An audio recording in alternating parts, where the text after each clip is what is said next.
Já alguma vez olharam para o céu noturno e sentiram uma ligação estranha? Há uma razão para isso. O ferro no vosso sangue, o cálcio nos vossos ossos, o oxigênio que respiram, cada átomo nasceu no coração de uma estrela que viveu e morreu muito antes de a nossa própria estrela existir. Vocês, eu e tudo o que existe neste planeta somos simplesmente pó de estrelas. É uma verdade poética, mas sustentada por uma história incrível de como tudo começou. Para entender como o nosso mundo se formou, precisamos de recuar no tempo. A nossa história não começa com um planeta, mas com uma possibilidade, há cerca de 4,6 mil milhões de anos. Antes de termos um sol para nos aquecer, ou um planeta para pisar, havia apenas um vasto e frio espaço entre as estrelas. Imaginem uma nuvem gigantesca, escura e fria, cheia de gás e poeira, a flutuar num dos braços espirais da Via Láctea. Não era apenas espaço vazio, era uma nuvem molecular que se estendia por anos-luz. Este lugar estava cheio de um potencial incrível, um viveiro estelar à espera do nascimento de novas estrelas. Durante milhões de anos, esta nuvem esteve num equilíbrio delicado. A pressão externa das partículas de gás dispersas equilibrava perfeitamente a força gravitacional suave, mas constante, que puxava para dentro. Era uma receita do livro cósmico, criada a partir do hidrogênio e hélio primordiais do Big Bang. Mas também era rica em quantidades raras de elementos pesados, carbono, silício, ferro, todos forjados nos fornos nucleares de gerações anteriores de estrelas massivas. Estas estrelas antigas terminaram as suas vidas em explosões dramáticas, semeando a galáxia com as matérias-primas para novos mundos. A nossa nebulosa solar era uma herança cósmica à espera do seu gatilho. Esse gatilho chegou na forma de um evento dramático e violento. Pausei. Uma onda de choque de uma explosão estelar próxima, uma supernova, atravessou a nebulosa. Este abalo cósmico foi suficiente para perturbar o delicado equilíbrio da nuvem, fazendo com que bolsas de gás e poeira começassem a contrair-se. Uma vez que o equilíbrio foi quebrado, a gravidade assumiu o controle. Regiões mais densas começaram a atrair cada vez mais matéria. A contração lenta e imparável começou. O que antes era uma nuvem difusa, agora estava a mover-se em direção a um centro comum. À medida que a nuvem se contraía, começou a girar. E quanto mais se contraía, mais rápida se tornava essa rotação, devido a um princípio conhecido como conservação do momento angular. É a mesma razão pela qual uma patinadora no gelo gira mais rapidamente quando aproxima os braços do corpo. O que antes era uma nuvem vasta e dispersa, tornou-se agora um vórtice compacto e em rápida rotação. Este movimento rotacional impediu que toda a matéria colapsasse diretamente para o centro. Em vez disso, a matéria achatou-se num enorme disco giratório, tal como a massa de pizza se estende para formar a base de uma pizza. Esta estrutura, conhecida como disco protoplanetário, é uma característica comum da formação estelar que vemos hoje em todo o universo. No coração deste disco giratório, a gravidade era mais forte. A maior parte da massa da nuvem, mais de 99%, concentrou-se no centro, formando uma esfera densa e quente de gás, chamada protoestrela. Aqui, a pressão e a temperatura subiram a níveis incríveis, atingindo milhões de graus. Eventualmente, um limiar crítico foi ultrapassado. O núcleo tornou-se tão quente e denso que os átomos de hidrogênio, os elementos básicos do universo, colidiram com tanta força que se fundiram, formando hélio. Este processo, a fusão nuclear, libertou quantidades colossais de energia. Numa explosão deslumbrante e sustentada de luz e calor, Pausei, nasceu o nosso Sol. Pausei. A estrela ardeu e o sistema solar foi pela primeira vez preenchido com luz.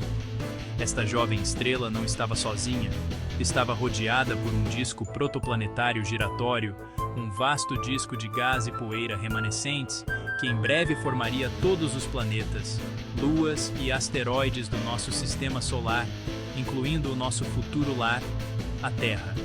A intensa radiação do jovem Sol e o forte vento solar começaram a moldar este disco, empurrando os gases mais leves, como hidrogênio e hélio, para as regiões exteriores. Pausei. Nas zonas mais densas, onde o calor era mais intenso, apenas os grãos mais pesados, rochosos e metálicos podiam sobreviver.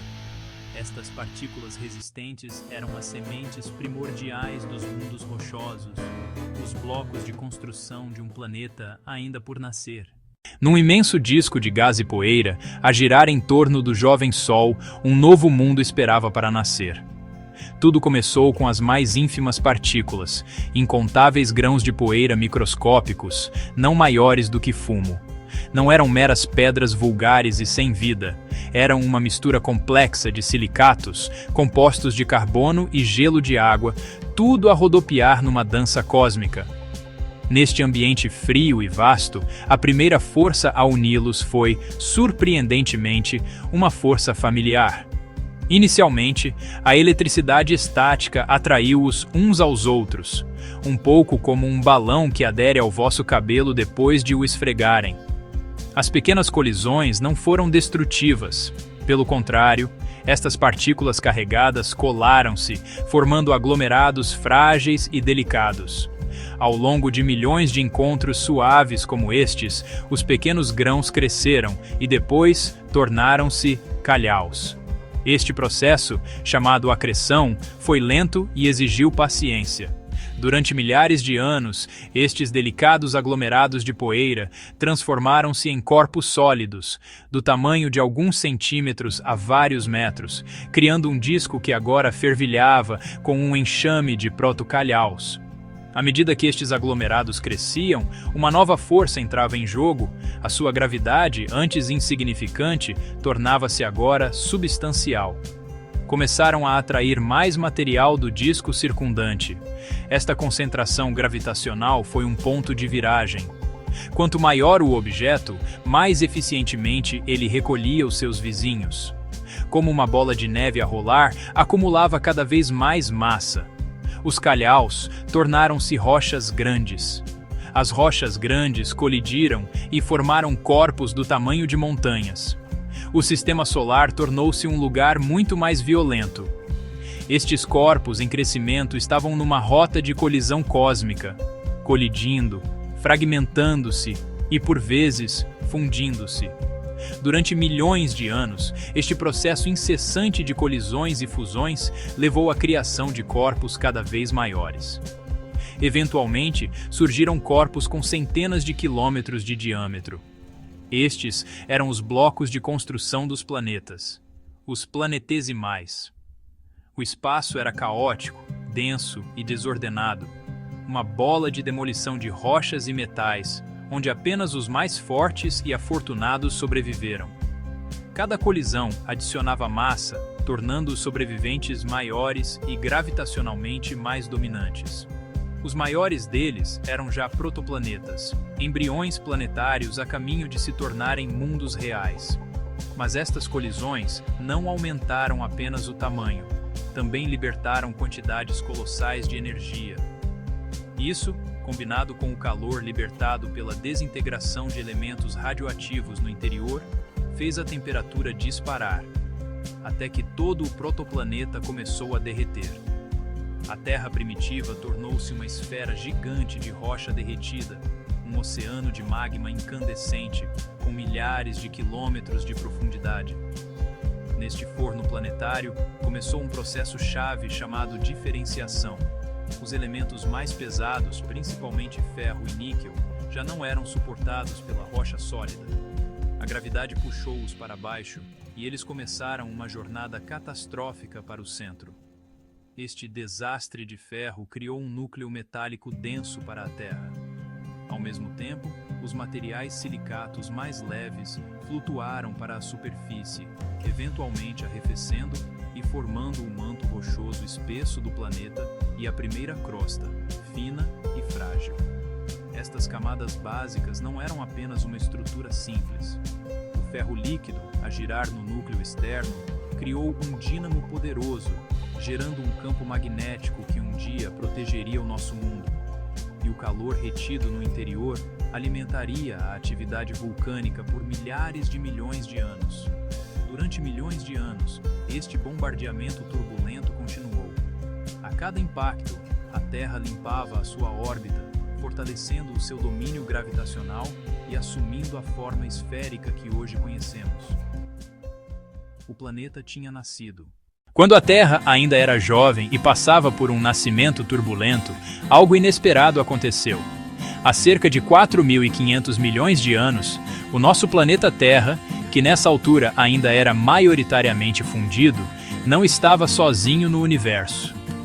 Um protoplaneta do tamanho de Marte, chamado Theia, estava em rota de colisão com ele. Theia não apenas colidiu com a Terra, foi uma colisão gigantesca, catastrófica, que mudou tudo. Esta colisão vaporizou enormes quantidades de rochas e lançou fragmentos para o espaço. A maioria dos detritos não desapareceu.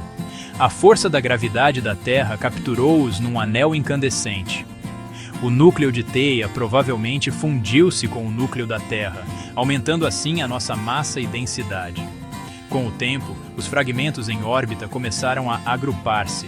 A gravidade atraiu as peças umas às outras, tal como um bom chefe de cozinha português mantém os seus ingredientes bem juntos. E, finalmente, isso levou à formação de um grande corpo celeste, a Lua. Esta é a teoria do grande impacto, a explicação mais aceite para a formação da nossa Lua. Ela explica a composição da Lua, que é semelhante ao manto da Terra, e também o seu núcleo de ferro relativamente pequeno. A gravidade da Lua abrandou a rotação rápida da Terra, de 5-6 horas por dia para 24 horas, e estabilizou o eixo da Terra, o que impediu balanços fortes. Assim, obtivemos estações do ano previsíveis, uma condição básica para o desenvolvimento de vida complexa, tal como os portugueses planeiam o seu calendário com base nas estações. A Lua não é apenas uma luz bonita no céu noturno, é uma âncora fundamental para o nosso planeta. O nosso pequeno planeta nasceu do fogo e do vapor, um mundo ainda a recuperar do seu nascimento turbulento. Durante a Eon Radiana, a Terra era um vasto mar de magma escaldante, sem continentes, sem oceanos e, claro, sem vida. A sua superfície estava derretida pelo calor residual da sua formação e pelo constante bombardeamento do espaço, um mar fervente de rochas incandescentes. À medida que o planeta arrefecia, vulcões irrompiam através da sua fina e primitiva crosta. Libertavam enormes quantidades de gases, vapor de água, dióxido de carbono, nitrogênio e pequenas quantidades de metano e amônia, um processo chamado desgaseificação. Esta atmosfera primitiva era densa e tóxica, com quase zero oxigênio livre. Uma densa camada de vapor envolvia o planeta, retendo enormes quantidades de calor da superfície e criando um efeito de estufa extremo que manteve temperaturas incrivelmente altas durante milhões de anos. Quando a superfície finalmente arrefeceu abaixo do ponto de ebulição da água, a chuva começou. O vapor superaquecido na atmosfera condensou e começou a cair, não como uma chuva suave, mas como um dilúvio incessante que mudaria o planeta para sempre. As chuvas torrenciais duraram milhões de anos. Esta vasta quantidade de água encheu as grandes bacias e crateras de impacto na jovem crosta, formando gradualmente os primeiros oceanos. Embora a maior parte desta água viesse de vapores vulcânicos, uma parte significativa vinha do espaço.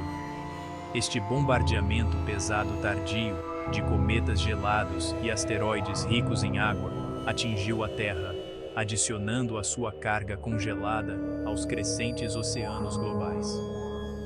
Estas águas primordiais eram muito diferentes dos oceanos azuis que conhecemos hoje. Provavelmente eram quentes e ácidas, com um estranho tom esverdeado devido ao alto teor de ferro dissolvido. Foi o nascimento da hidrosfera. Uma vez formados os oceanos, o palco estava montado para o maior mistério, o aparecimento da vida. Nestas águas quimicamente ricas, Moléculas orgânicas simples começaram a formar-se e a reagir. A vida começou em poças de maré rasas e iluminadas pelo sol? Ou surgiu num ambiente escuro e rico em energia em torno de fontes hidrotermais no fundo do oceano? Os cientistas ainda procuram respostas.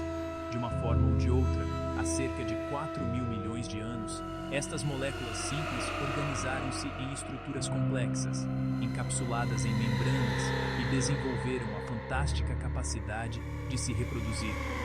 As primeiras células nasceram. A vida tinha começado. Durante 1.000 milhões de anos, a vida permaneceu simples. Organismos microscópicos como bactérias e arqueias dominavam o planeta. Eram pequenos, mas o seu impacto coletivo foi simplesmente transformador. Um grupo pioneiro chamado cianobactérias desenvolveu um novo truque, a fotossíntese. Usavam a energia da luz solar para converter dióxido de carbono e água em alimento. Como subproduto, libertavam um gás que mudaria o mundo para sempre, o oxigênio.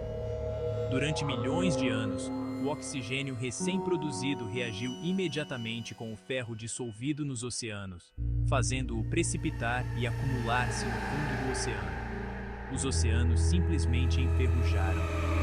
Depois de todo o ferro ter sido esgotado, o oxigênio começou finalmente a acumular-se na atmosfera, levando ao grande evento de oxidação.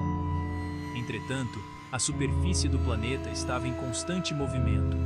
A crosta em arrefecimento engrossou e fraturou-se em grandes placas tectônicas. Estas placas começaram a mover-se, a colidir e a subduzir, reciclando rochas e químicos. Este motor geológico criou um feedback crítico que ajudou a regular o clima global durante milhões de anos, tornando a Terra um lar mais estável para a vida.